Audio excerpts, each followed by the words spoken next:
Boa noite, meus queridos.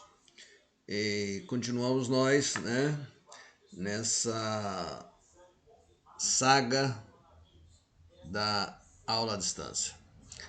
Mas nós temos que fazer um compromisso. Assim que nós pudermos nos reunir, nós faremos um churrasco.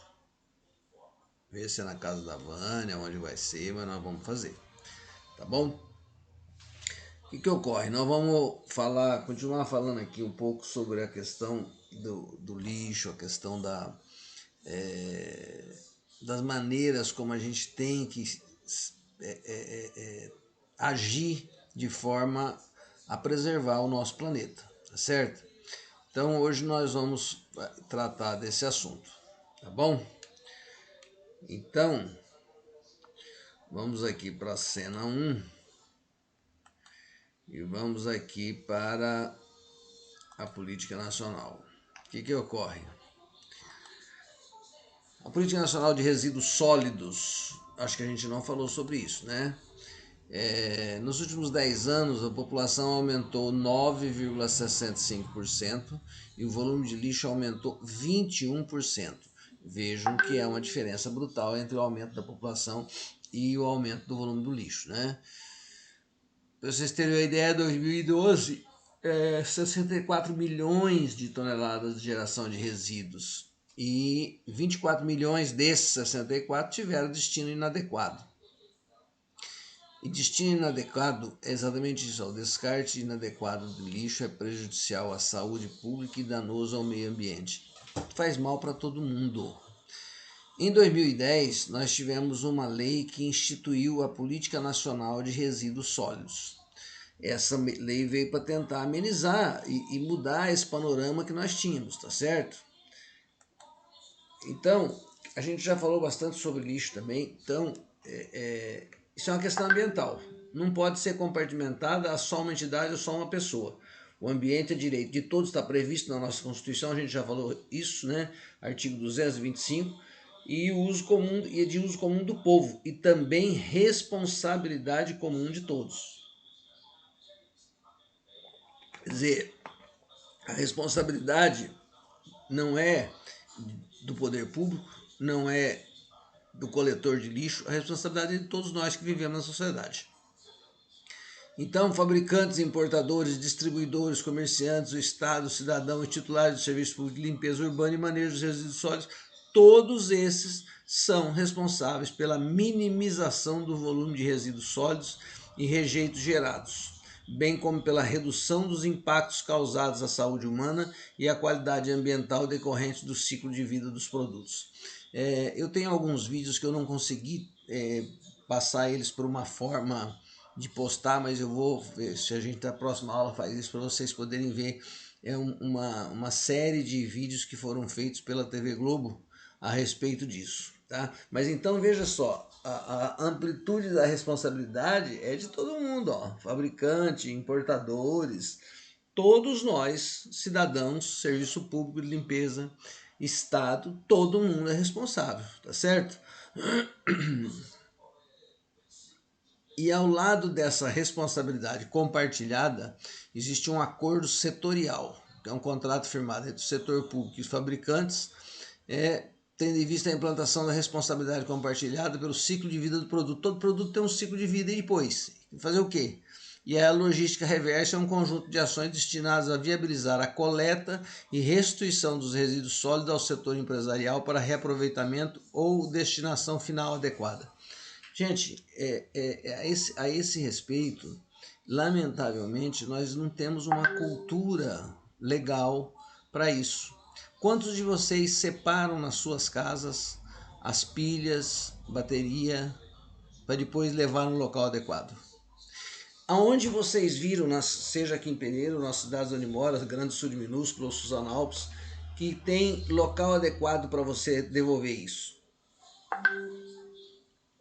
Aqui em Peneiro, uma época, havia alguns locais que faziam essa coleta, porque pilha é contaminante.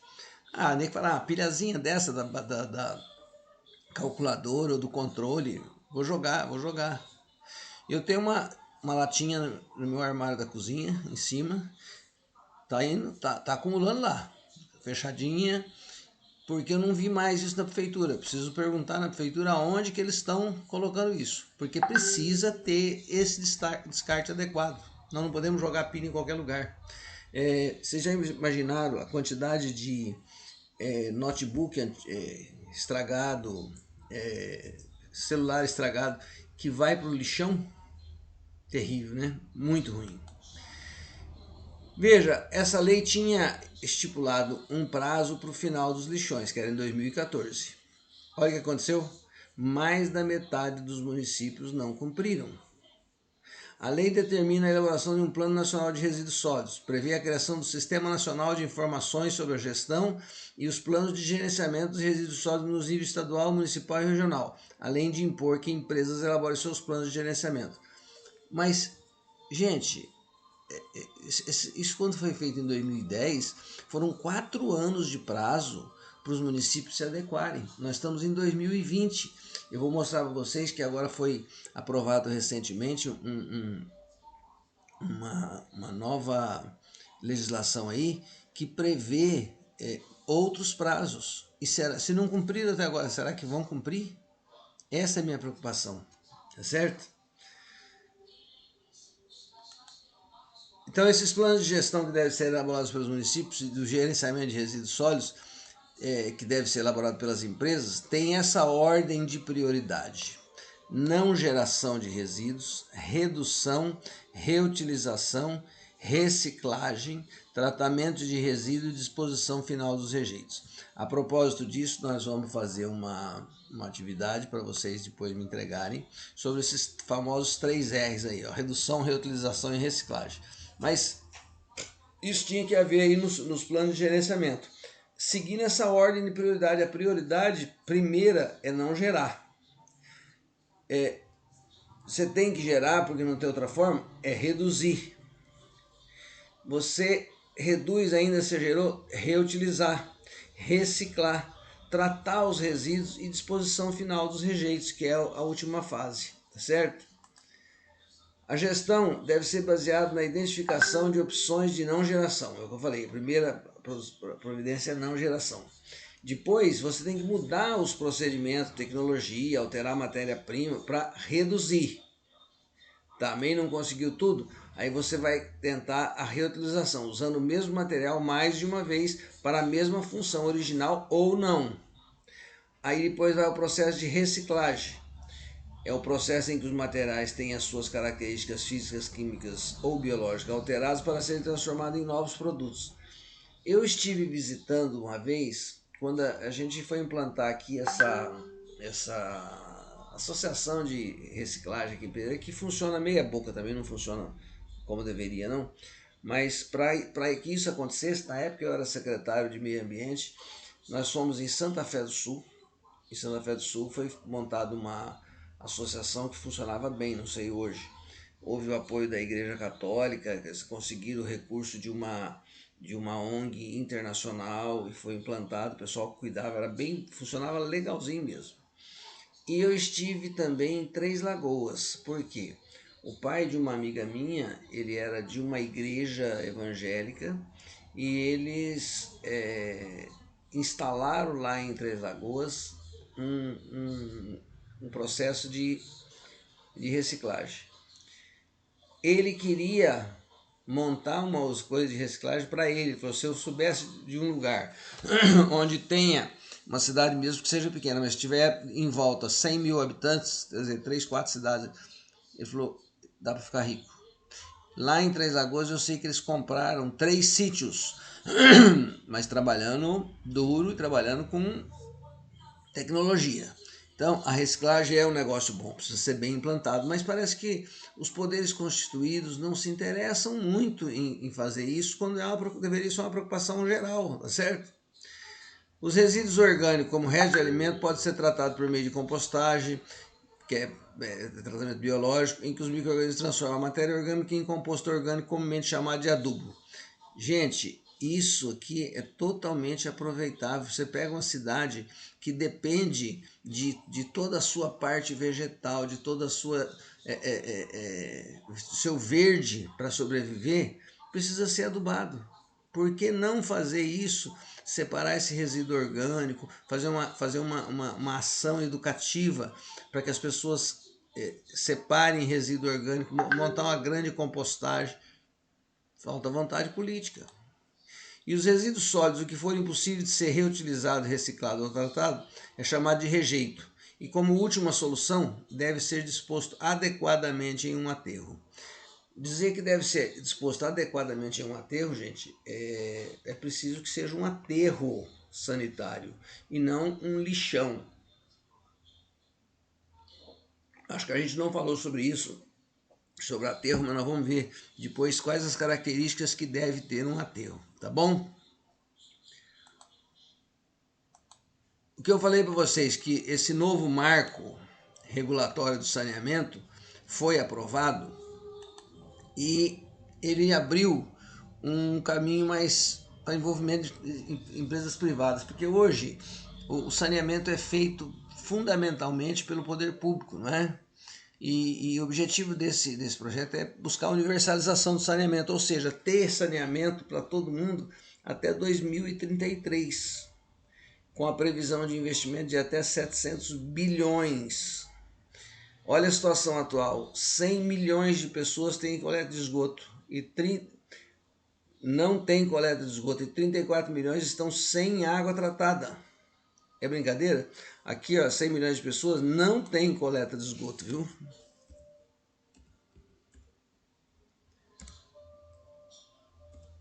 E 34 milhões não tem água tratada. Como é que seriam feitos esses contratos? Os municípios não poderão transferir a execução do serviço de saneamento para empresas públicas estaduais. Será preciso abrir licitação para que haja concorrência de empresas públicas e privadas. Ou seja, é para que a gente tenha concorrência. A concorrência é que vai sempre dar um aspecto melhor para todo qualquer serviço, né? Os acordos que estiverem em vigor com a iniciativa privada têm até março de 2020, teriam até março de 2020 para serem prorrogados por mais 30 anos. Para isso, as empresas precisam comprovar a viabilidade socioeconômica e financeira. Isso foi feito no final do ano passado, tá? As empresas devem se comprometer com metas a serem cumpridas até o final de 2033, ou seja, é um prazo longo até, não é?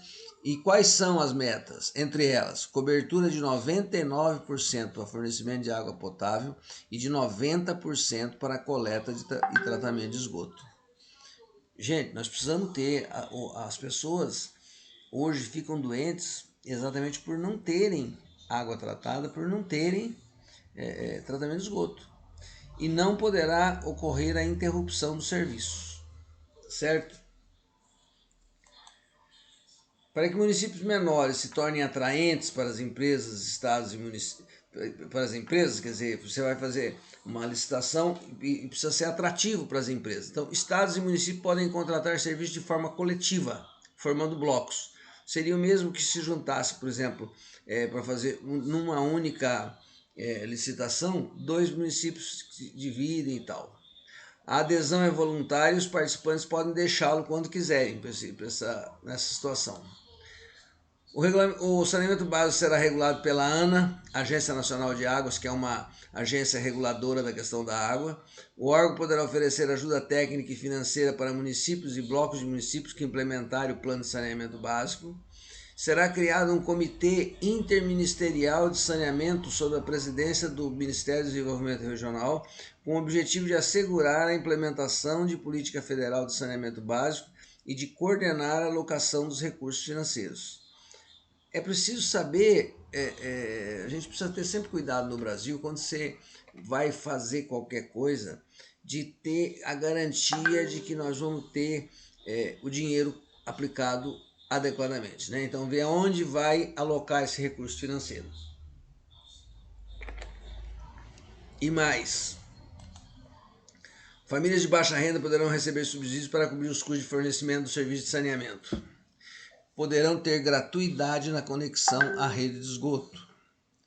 Municípios e Distrito Federal passarão a cobrar tarifas sobre serviços urbanos, que hoje não se cobrem alguns serviços. Então, olha só, poda de árvores, varrição de rua, limpeza de estrutura e drenagem de água de chuva, os municípios e Distrito Federal poderão cobrar esses serviços, tá?